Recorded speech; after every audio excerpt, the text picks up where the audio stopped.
Hey, what's up guys? Today we're going to talk about some fixes for pain in the low back and hips. A lot of times pain in the low back is actually caused by tight hips and different pain in the hips is kind of radiating up to that lower back. So first thing we're going to do is kind of hop down on a foam roller, get in some of those muscles on the back side of our hip, the glutes.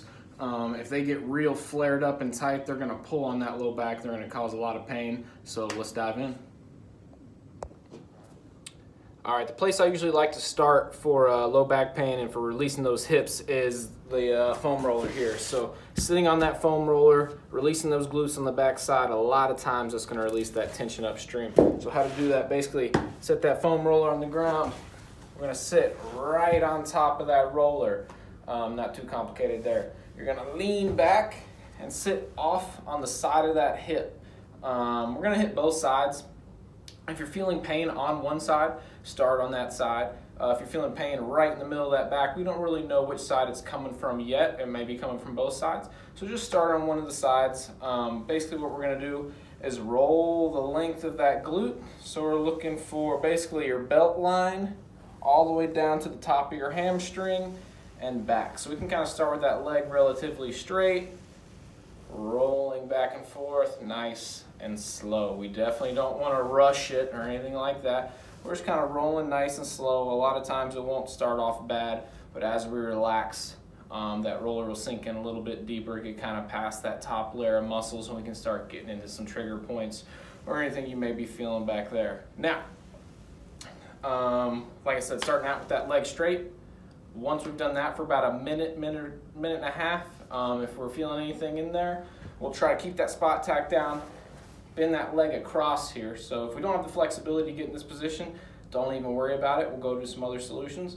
But if we can get here, we'd like to stay there and now roll out that glute with that foot crossed over. So the hip that we're rolling out is the leg that's getting crossed over, which will cause a little bit more tension across that glute, and then we can roll and get into those trigger points a little bit better. Now, once we're done with the foam roller on both sides, let's say we've done it for about 2 minutes, we felt a little bit of tension, we got a little bit of relief, but we feel like there's still a little bit more. We're going to step it up to a bigger ball. We call it a Supernova. It's a hard ball. It's kind of the size of a softball. A softball will work if you're at the house. Maybe you have a foam roller, but you don't have access to a Supernova. A softball is a perfect replacement. So what we're going to do is we're going to take this Supernova, we're going to put it right in the exact same spots that we were just working on that foam roller. Remember, we've already hit both sides. And basically, this ball is going to provide a lot more pressure, and we can get a lot pinpoint a lot more specific area than we could with the roller. So I like to keep the roller in play. I just kind of put it on the low back. So you're kind of, or not the low back, the mid back. We're kind of just lounging back here. We've got our Supernova. We lift our hips up a little bit, and then we sit down on that ball. So again, I've off on my hip. We're not laying flat on our back on the roller. We're off on one side, the same side as that hip. We've got our leg relatively straight, and now we're gonna look around with this ball for some more of those tender spots, and I guarantee you're gonna find a couple. Once you do, you sit on that spot, relax, and breathe. So we wanna breathe in the nose, out the mouth, slow and controlled. Ideally, we just breathe in the belly. We don't want this big chest rise. So we breathe in the nose, fill up the belly. Slow exhale out the mouth. Ideally, we have a 4 count in, 8 count out. While that spot's while that spot's tacked down, we've got a lot of pressure on it. It's probably pretty dang tender, but that's okay. We just want to breathe through it and let that pain kind of dissipate as we breathe. We'll spend 30 seconds to a minute on that exact spot. Once that pain's kind of starting to dissipate, we'll roll around and hunt for more, or we'll just kind of roll around, particularly on that spot if it feels like it's a really bad one. Again, spend another 2 to even 3 minutes on this guy. It's not going to hurt you. And then switch sides. Find the spots that are the most painful. Breathe, relax, they will release.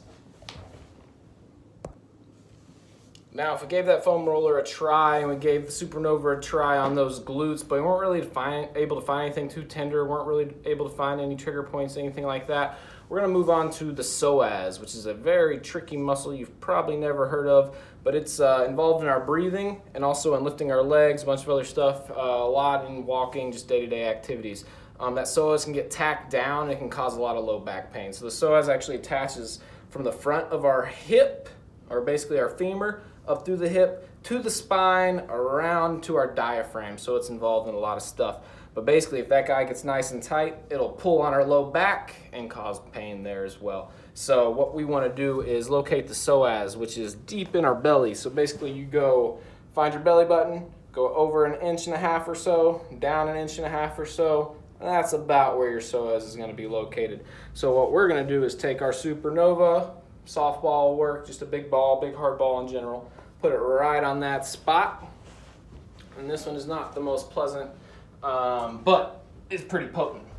We're going to lay down right on that ball, on that spot. We try to relax as much as possible. And again, breathing is pretty key on this one, especially because that muscle is involved in breathing. So what we're gonna do is we're gonna flex our stomach as hard as we can for 5 seconds with a big breath. So I'm gonna take a big breath, flex as hard as I can. 1, 2, 3, 4, 5. On 5, I'm gonna release my breath and the tension in my stomach and relax everything as fast as I can. I'm gonna do this all while I'm laying down completely and relaxed on the floor. So kind of what it would look like is my head down, big breath in, squeeze, flex, 1, 2, 3, 4, 5, release and relax. So now that ball is deep into my belly, pushing on that psoas muscle. It's pretty tight, pretty tender. Don't be scared, you can't really mess anything up here. We just want to load that muscle, relax, and breathe. You can kind of go through that cycle about 3 times is usually the max I'll do. So it's a 5-second hold, 10-second release, relax while it's released, and then start over. Do that for 3 cycles. Switch sides. If that gets rid of your pain, then we know that was definitely your psoas causing the pain, and you'll kind of continue doing that once a week, twice a week. It's not something you have to do a ton. But yeah, give that a try. So if you're experiencing any low back pain, hip pain on the back side, or shooting pains down the leg, those are my go-to fixes that can knock that out really, really quick in a lot of people. If it didn't happen to help you, be sure you come up here to the office or call my cell phone. We'll meet up one-on-one and I'll kind of do some different tests and we'll get to the bottom of your issue as an individual. Also, if you're feeling pain in the front of those hips, go ahead and go down to part 2 of this video. And we'll work on releasing kind of the top of those quads and more of the hip tissue on the front side.